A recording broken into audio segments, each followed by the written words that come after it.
The morning sun filtered through the tall windows of Riverside High School as Emma walked slowly down the familiar hallway. Each step felt heavier than the last, and she clutched her books tighter against her chest.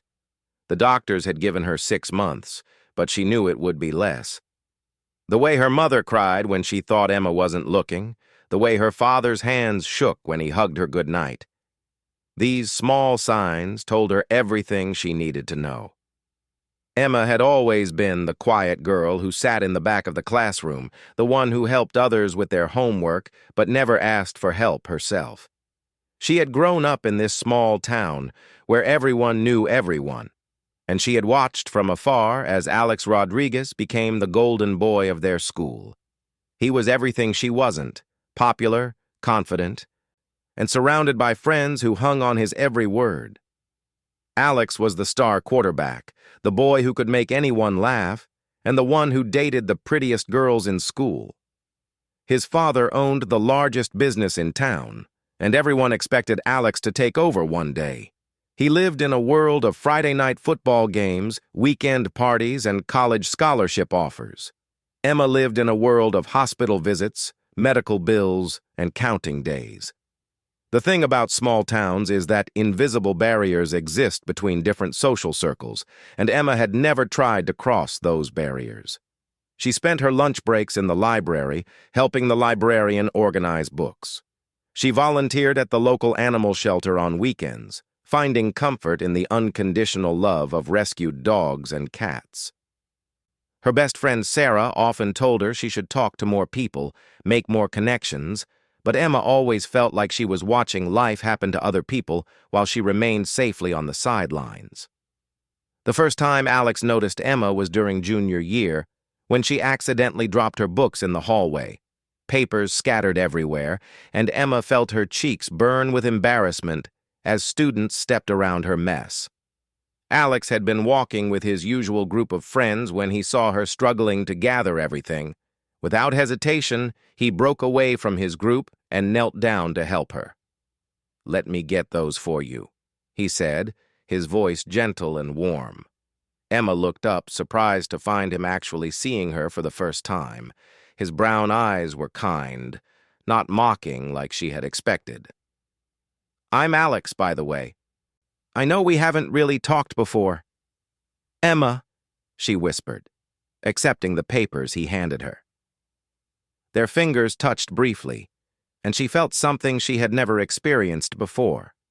A connection that seemed to spark in that simple moment of contact. "Thank you," she managed to say, standing up quickly and hurrying away before he could say anything else. But that moment stayed with her for weeks, replaying in her mind every night before sleep. After that day, Alex began to notice Emma in ways he never had before. He would catch glimpses of her reading alone during lunch, see her helping younger students with their homework, watch her feed stray cats behind the school building.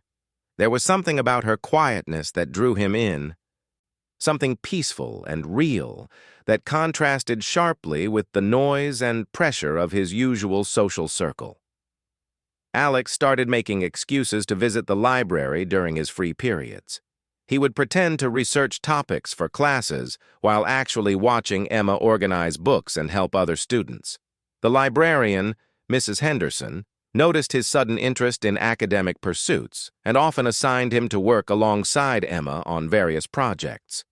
During these library sessions, Alex discovered that Emma was incredibly intelligent and had a dry sense of humor that caught him off guard. She knew about books he had never heard of, could discuss history and science with equal passion, and had insights about people and life that surprised him. She wasn't trying to impress anyone or compete for attention. She was simply herself, authentic and genuine in a way that felt revolutionary to Alex. Emma, meanwhile, found herself looking forward to these unexpected encounters. Alex wasn't what she had imagined from observing him from a distance. He asked thoughtful questions, listened carefully to her answers, and seemed genuinely interested in her thoughts and opinions. When he laughed at her quiet jokes, she felt a warmth spread through her chest that had nothing to do with her illness. Their friendship developed slowly, carefully, like two people learning a new language together. Alex would save seats for Emma in classes they shared, and she would help him understand complex literature assignments that challenged him. They discovered they both loved old movies, especially the black and white classics that played at the small theater downtown on Saturday afternoons. The first time Alex invited Emma to watch one of these movies with him, she almost said no. The thought of being seen with him publicly, of crossing that invisible social barrier, terrified her. But something about the hopeful expression on his face made her nod yes before she could change her mind. They sat in the nearly empty theater, sharing popcorn and whispering commentary about the film. Emma had never felt so comfortable with another person, so able to be herself without fear of judgment. Alex found himself captivated by her perspective on the story, the way she noticed details he missed, how she could find beauty in subtle moments that others overlooked. As autumn turned to winter, their friendship deepened into something neither of them had planned. Alex found excuses to walk Emma to her classes, carry her books, and spend time together after school. Emma discovered that beneath Alex's popular exterior was a young man who felt pressure to be perfect, who worried about disappointing his parents, and who sometimes felt lonely despite being surrounded by people. They created their own small traditions, studying together in the library after school, taking walks through the park near Emma's house, sharing lunch at their own table away from the crowded cafeteria. Alex introduced Emma to his love of photography, teaching her how to see the world through a camera lens. Emma shared her passion for writing, showing him poems and short stories she had never shown anyone else. The other students at school began to notice their friendship, and reactions were mixed. Some of Alex's friends couldn't understand his interest in the quiet girl who kept to herself. Some of Emma's few acquaintances worried she would get hurt by getting involved with someone so far outside her usual world. But Alex and Emma had found something precious in each other: acceptance, understanding, and a connection that felt deeper than anything either had experienced before. During the winter months, Emma's health seemed stable. She had good days and bad days, but she managed to keep her condition hidden from most people at school.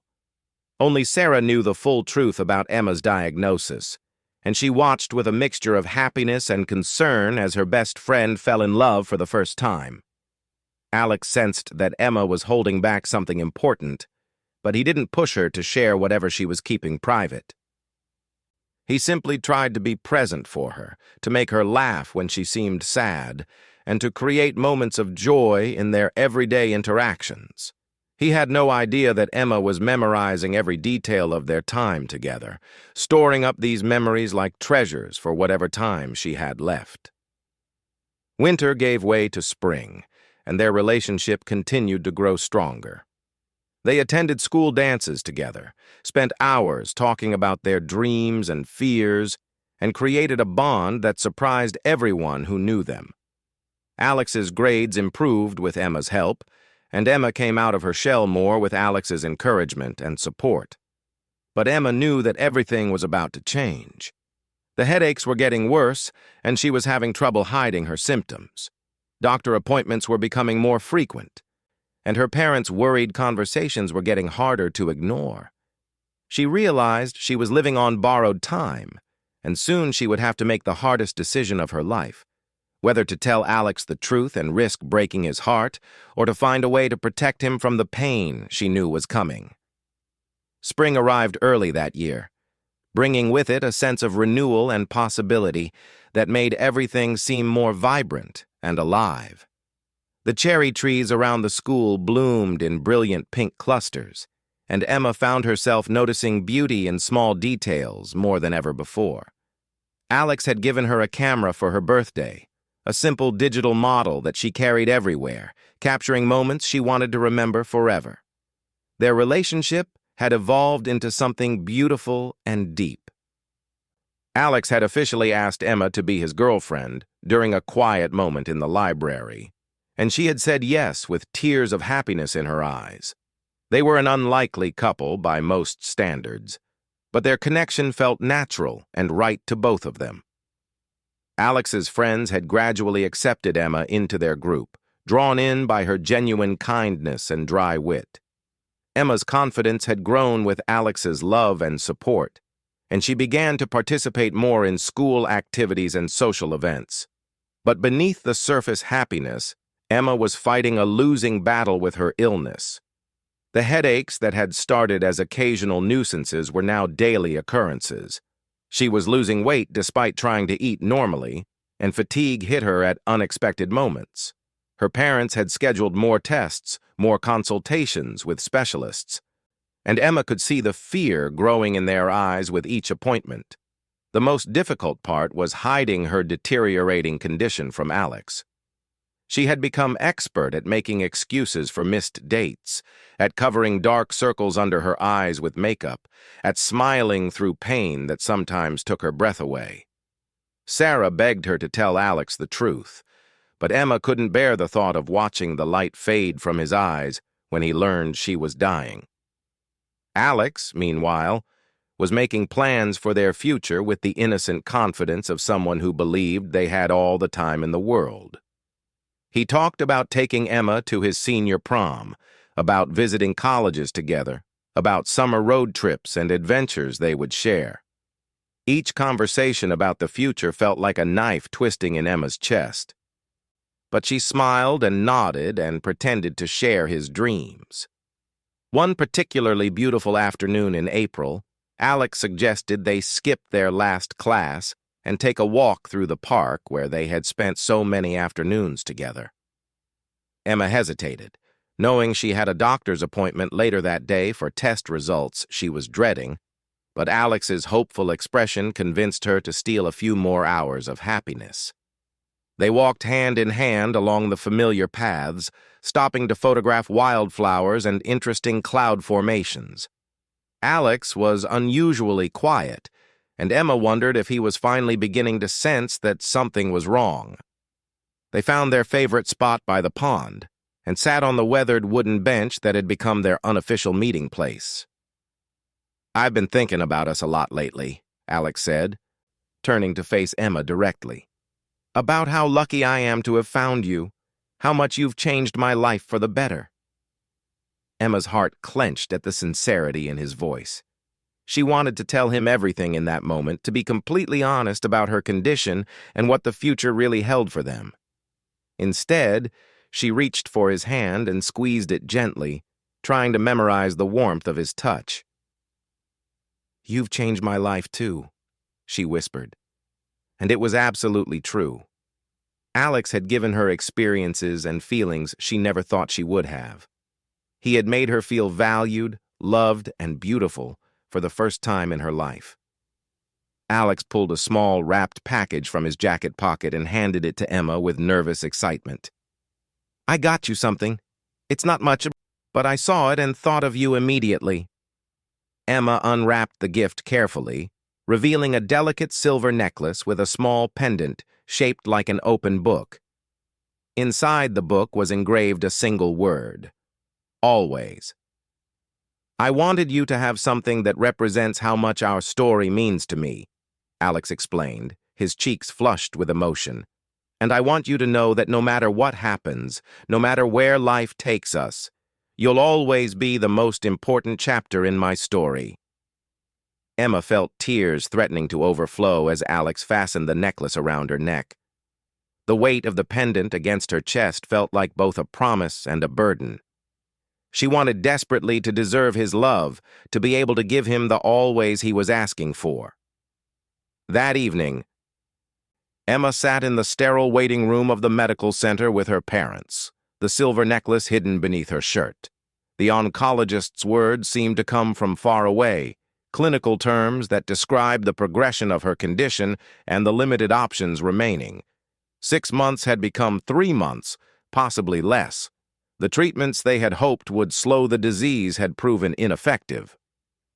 Emma's mother cried silently while her father asked practical questions about pain management and quality of life decisions. Emma felt strangely detached from the conversation, as if they were discussing someone else's fate. All she could think about was Alex's face when he had given her the necklace, the way his eyes had shone with hope and love for their future together.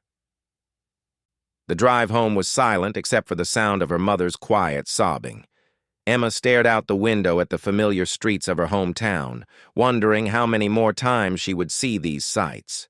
Everything looked different now that she had a specific timeline, as if the world had suddenly become more precious and more distant at the same time.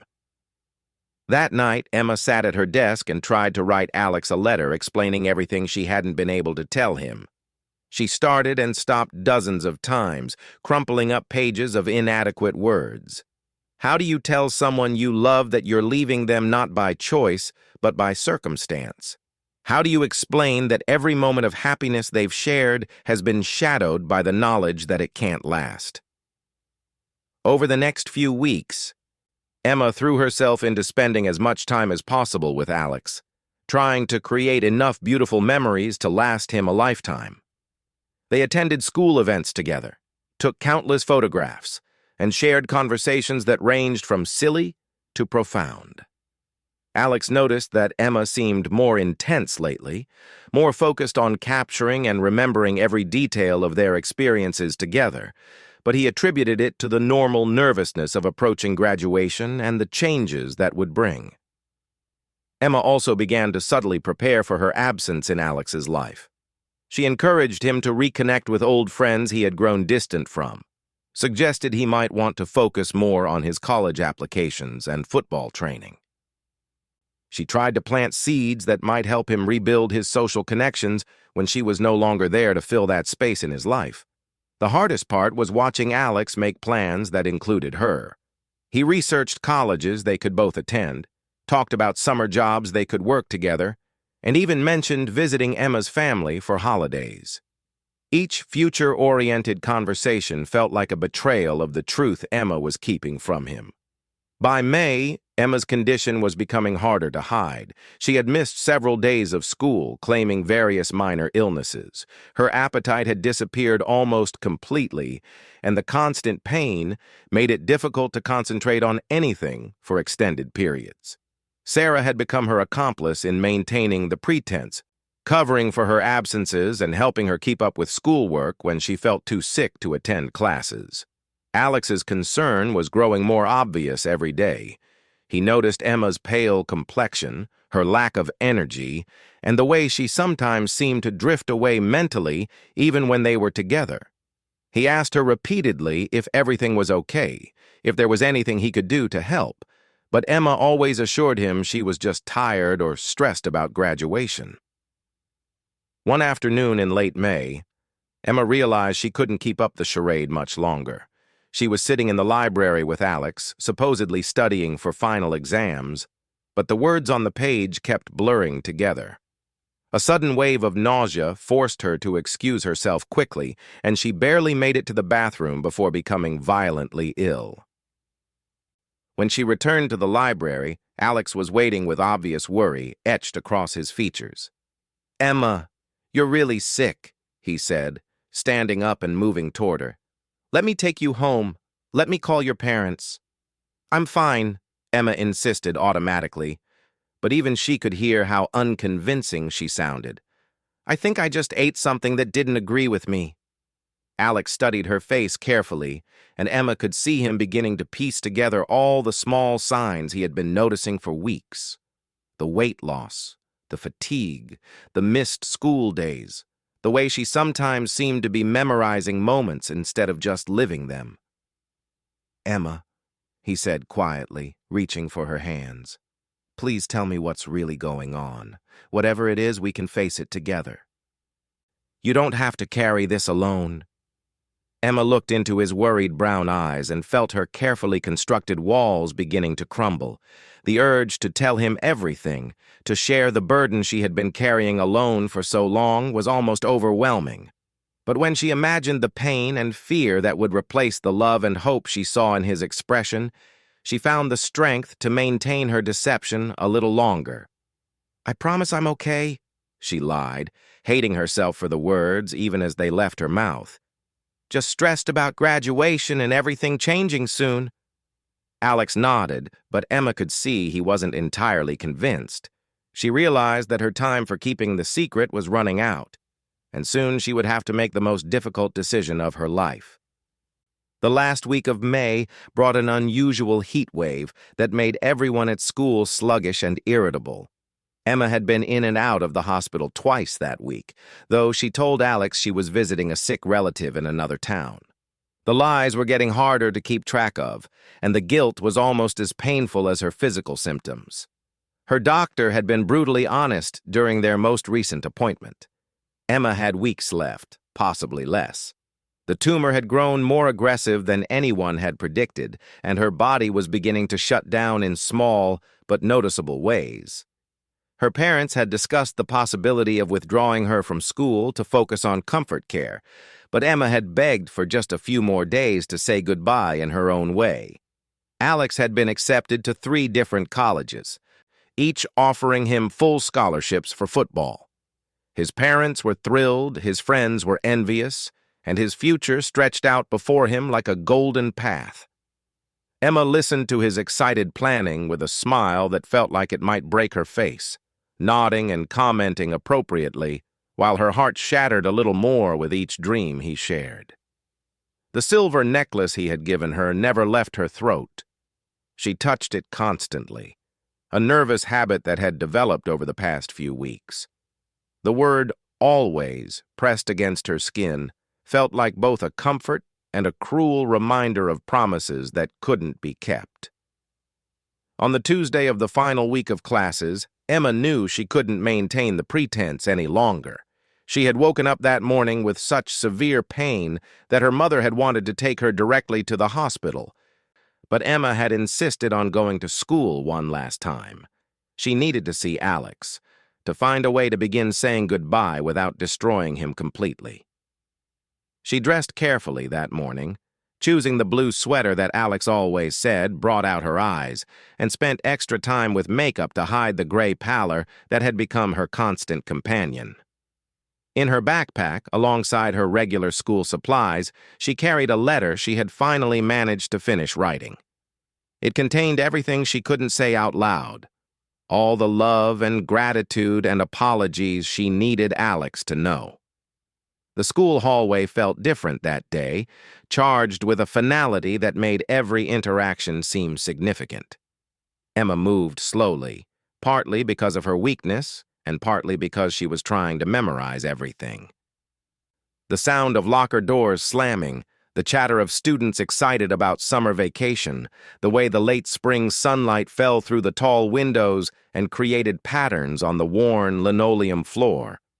She found Alex at his usual spot by her locker, waiting with the patient smile that had become as familiar to her as her own reflection. He was talking animatedly to his friend Marcus about summer training camp, his face bright with the kind of enthusiasm that comes from having unlimited possibilities ahead of you. "Hey, beautiful," he said when he saw her approaching, the greeting that had become their daily ritual. But his expression shifted as he took in her appearance. Despite her careful preparation, Emma knew she looked fragile and ill. "Alex," she said, her voice smaller than she intended. "Can we talk somewhere private? There's something important I need to tell you."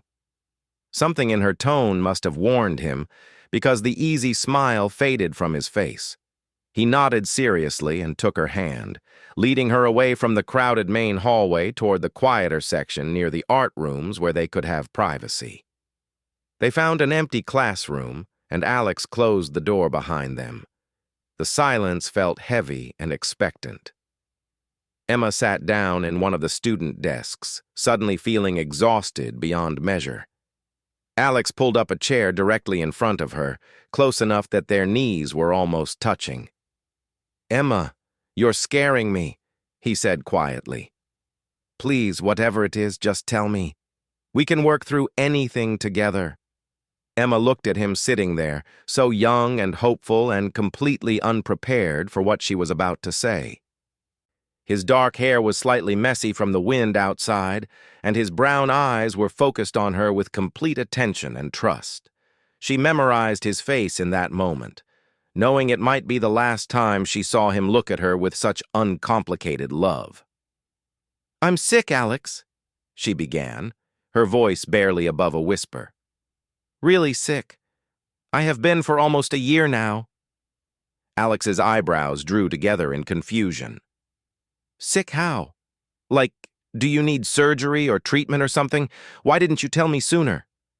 Emma felt tears starting to fall before she realized she was crying. "It's cancer, Alex. Brain cancer, and it's terminal." The words hung in the air between them like a physical presence. Emma watched as Alex processed what she had said, saw the exact moment when understanding hit him. His face went through a series of expressions: confusion, denial, horror, and finally a kind of devastation that made Emma wish she could take the words back. "No," he said simply, shaking his head. "No, that's not... You can't be... Emma, you're 18 years old. You can't be dying." "The doctors gave me 6 months when I was first diagnosed," Emma continued, forcing herself to keep talking even though every word felt like a betrayal. "That was last fall before we really got to know each other. I've been getting treatment, but it hasn't worked. They think I have maybe a few weeks left." Alex stood up abruptly, pacing to the window and back, running his hands through his hair. Emma could see him trying to make sense of information that didn't fit into any framework he had for understanding the world. "Why didn't you tell me?" he asked, his voice breaking slightly. "All this time, all these months, why didn't you say anything?" "Because I wanted what we had to be real," Emma said, tears streaming down her face now. "I wanted to know what it felt like to be loved by someone like you, to have normal teenage experiences, to pretend for a little while that I had a future. I wanted to protect you from this pain for as long as possible." Alex sank back into his chair, reaching for Emma's hands. She could see tears starting in his own eyes as the full reality of the situation began to sink in. "How long have you known?" he asked. "When you helped me with my college applications? When we made plans for summer, when I gave you that necklace? Did you know then that you wouldn't be here?" Emma nodded miserably. "I knew.